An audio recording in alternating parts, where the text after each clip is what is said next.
Hi అండి, welcome to our channel. ఈరోజు రెసిపీలో పిల్లలకి స్కూల్ అయితే స్టార్ట్ అయిపోయాయి కదండి. వాళ్ళకి స్నాక్స్ కింద కానీ స్కూల్ నుంచి వచ్చాక కానీ ఇలా చేసి పెట్టండి. సింపుల్గా అయిపోతుంది అండ్ చాలా టేస్టీగా ఉంటాయండి. క్రిస్పీగా ఎంజాయ్ చేస్తారు వాళ్ళైతే. ఒకసారి ఇలా ట్రై చేయండి.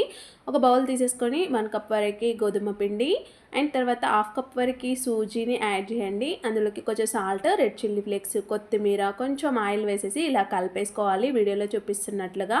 ఇప్పుడు కొంచెం వాటర్ని యాడ్ చేసుకుంటూ బ్యాటర్ని కలిపేసుకోవాలండి. ఇప్పుడు చపాతీ పిండి కంటే బ్యాటర్ అనేది గట్టిగా ఉండేట్టుగా చూసేసుకోండి. చూడండి, ఇప్పుడు 10 నిమిషాలు మూత పెట్టేసి పక్కన పెట్టేసుకోండి. నేను ఇక్కడ 2 ఆలు తీసేసుకొని ఉడికించేసుకొని పీల్ తీసేసుకొని ఒక బౌల్లోకి యాడ్ చేసుకొని ఆలు స్మాషర్ తోటి ఒకసారి స్మాష్ చేసుకొని ఇందులోకి కొంచెం సాల్ట్, పసుపు, మీకు నచ్చితే ఇక్కడ చాట్ మసాలా యాడ్ చేసుకోవచ్చు. చాట్ మసాలా లేని వాళ్ళు పచ్చి ధనియాల పొడి యాడ్ చేసేసుకోండి. కొంచెం జీరా పొడి and red chilli powder and red chilli flakes ఉంటే యాడ్ చేసుకొని గ్రీన్ చిల్లీని కూడా యాడ్ చేసుకొని ఇక్కడ మీకు నచ్చితే ఆనియన్స్ని యాడ్ చేసుకోవచ్చు, లేదంటే స్కిప్ చేసేయచ్చండి. ఆనియన్స్ లేకుండా బాగుంటుంది, కొంచెం యాడ్ చేస్తే ఇంకా టేస్ట్ అనేది బాగుంటుంది. ఇలా మొత్తం వేసేసి కొంచెం కొత్తిమీర తరుగు కూడా యాడ్ చేసేసి బ్యాటర్ని నేను ఇక్కడ చేతితోటే కలిపేసుకుంటున్నాను. మీరు స్పూన్తో అయినా కలిపేసుకోవచ్చు. ఇలా చక్కగా కలిపేసుకోండి. తర్వాత మరొక బౌల్ తీసేసుకొని 2 టేబుల్ స్పూన్ల వరకు మైదా పిండి, 1 టేబుల్ స్పూన్ వరకు సూజీని యాడ్ చేసేసుకొని ఇందులోకి కొంచెం సాల్ట్ని కూడా యాడ్ చేయండి. తర్వాత రెడ్ చిల్లీ ఫ్లేక్స్ కొంచెం యాడ్ చేసేసి కొత్తిమీరను కూడా యాడ్ చేయండి. అండ్ తర్వాత ఇప్పుడు కొంచెం వాటర్ని యాడ్ చేసేసుకుంటూ బ్యాటర్ని కలిపేసుకోవాలి. ఈ వీడియో చూస్తున్న అందరికీ చిన్న రిక్వెస్ట్ అండి. ఈ వీడియో కనుక మీకు నచ్చినట్లయితే ఒక చిన్న లైక్ అయితే ఇవ్వండి ఫ్రెండ్స్. మన ఛానల్లో ఇంకా మంచి రెసిపీస్ ఉన్నాయండి, ఒకసారి చెక్అవుట్ చేయండి. అంతేకాదండి, ఈ వీడియో కనుక మీకు నచ్చినట్లయితే మీ ఫ్రెండ్స్ అండ్ రిలేటివ్స్కి తప్పకుండా షేర్ చేయండి. చూడండి, ఇలా ముందుగా మనం నానబెట్టిన చపాతీ పిండి ఉంది కదండి, దానిలోంచి కొంచెం బ్యాటర్ని తీసేసుకొని ఇలా కొంచెం పొడి పిండిని యాడ్ చేసుకుంటూ మనం పెద్ద సైజు చపాతీలాగా యాడ్ చేసేసుకోవాలి. మధ్యలో పొడిపిండిని చల్లేసుకోండి, ఎందుకంటే చపాతీ పిట్టకు అంటుకుంటూ ఉంటుంది. రవ్వ వేసాం కదండి, ఇలా అంటుకోకుండా మనం పొడిపిండిని యాడ్ చేసేసుకుంటూ బ్యాటర్ని ఇలా తాల్ చేసుకోవాలి. ఇలా పెద్ద సైజు లాగా చేసేసుకున్నాక మనం ముందుగా చేసుకున్న ఆలు స్టఫింగ్ ఉంది కదండి, ఈ ఆలు స్టఫింగ్ని ఇలా మధ్యలో చపాతీకి మొత్తం అప్లై చేయాలి. నేను ఇక్కడ చేతితోటే చేస్తున్నానండి. మీరు నచ్చకుంటే కనుక స్పూన్తో అయినా మీరు స్ప్రెడ్ చేసేసుకోవచ్చు.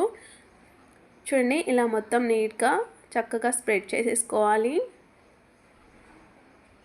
ఇలా మొత్తం స్ప్రెడ్ చేసేసుకున్నాక మంచిగా రోల్ చేసేసుకోవాలండి. ఇలా చేసేసుకొని ఒక ఎడ్జెస్ని క్లోజ్ చేయండి. ఇంకో ఎడ్జెస్ నుంచి ఇలా మొత్తం చుట్టుకుంటూ రావాలి. చాలా బాగుంటాయండి, ఒక్కసారి చేసి చూడండి. మీరు ట్రై చేసి కామెంట్లో నాతో షేర్ చేసుకోండి. చూడండి, ఇలా వీడియోలో చూపిస్తున్నట్లుగా ఇలా కొంచెం ప్రెస్ చేసేసేయండి. ఇలా ప్రెస్ చేసేసి ఇలా ఒక్కసారి ట్యాప్ చేసేసుకొని మళ్ళీ రోల్ చేయండి. ఇలా చేయడం ద్వారా టైట్గా అవుతుంది బ్యాటర్ అనేది. చూడండి, ఇప్పుడు ఎడ్జెస్ని కొంచెం కట్ చేసేసుకోండి. తర్వాత ఇందులో స్టఫింగ్ ఎక్కువ ఉండదు కాబట్టి నేను ఎడ్జెస్ని అయితే కట్ చేసేసాను. అండ్ తర్వాత ఇలా నైఫ్ తోటి కానీ ఇలా మంచి రోలర్ కట్టర్తో ఇలా కట్ చేసేసుకుంటే అన్నీ ఈక్వల్గా వస్తాయండి. అంతా పిండి కూడా ఇలానే చేసేసుకోవాలండి. ఇలా కొంచెం ప్రెస్ చేస్తే రౌండ్ షేప్ లాగా వచ్చేస్తుంది మనకు చేతిలో. ఇలా అన్నీ కూడా ఇలానే చేసేసుకోవాలండి. మిగిలిన పిండితో కూడా ఇలానే చేసేసుకొని ఒక ప్లేట్లోకి తీసుకొని పెట్టుకున్నామంటే ఈజీగా ఉంటుంది ఒకేసారి ఫ్రై చేసేసుకోవడానికి. అంత పిండి కూడా నేనైతే ఇలా చేసేసానండి. ఇప్పుడు మనం డీప్ ఫ్రైకి సరిపడా ఆయిల్ పెట్టేసుకొని ముందుగా రెడీ చేసి పెట్టుకున్న రవ్వ, మైదా పిండి బ్యాటర్లోకి ఈ వీటిని యాడ్ చేసుకుంటూ మనం ఫ్రై చేసేసుకోవాలండి. ఈ బాల్స్ని యాడ్ చేసేసుకుంటూ ఇందులోకి డీప్ ఫ్రై చేసేసుకోవాలి. చాలా టేస్టీగా ఉంటాయండి, ఒకసారి ట్రై చేసి చూడండి. ఇప్పుడు స్కూల్ స్టార్ట్ అయిపోయాయి కాబట్టి పిల్లలు వచ్చేసేసరికి మనం ఇలా స్నాక్స్ చేసిస్తే వాళ్ళు ఎమ్మీగా తినేస్తారండి. ఇలా స్టవ్ని హై ఫ్లేమ్లో పెట్టుకొని ఫ్రై చేసేసుకోండి. మంచిగా పైన క్రిస్పీగా లోపల సాఫ్ట్గా చాలా బాగుంటాయండి. చూడండి, ఇలా అటు ఇటు తిప్పుకుంటూ గోల్డెన్ కలర్ వచ్చేంతవరకు ఫ్రై చేసేసుకోవాలి.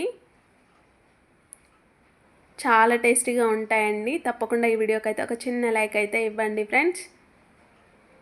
ఇలా ఫ్రై చేసేసుకుంటే సరిపోతుందండి. చూడండి, మంచిగా గోల్డెన్ కలర్ అయితే ఇలా వచ్చేసాయి.